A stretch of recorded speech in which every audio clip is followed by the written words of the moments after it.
Bir туғаным алып келген. Эже, жүрчү, деле дары ичип пуурадың. Андан көрө маяктан чай ичти. Анан ушул чайды ичип отуруп мен 4 ай дегенде результат алдым. 4 айга чейин уруша бердим аны менен. Жардам бербей койдум, мунун такыр болбойт экен. Андан көрө дарыма эле кетейин деп.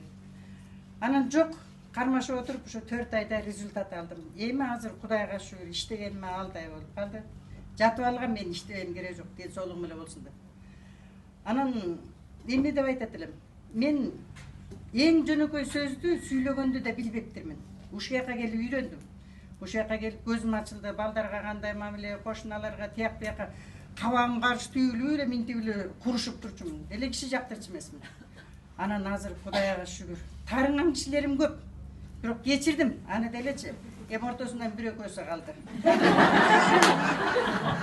Жок, өтө баягы түшүп кеткенде, өтө кечире албаганым ушу бир экөөсү калды. А калган көп эле тааныштарды, анан бала бакыран, ага тууган тияк биякын баарын эле кечирдим.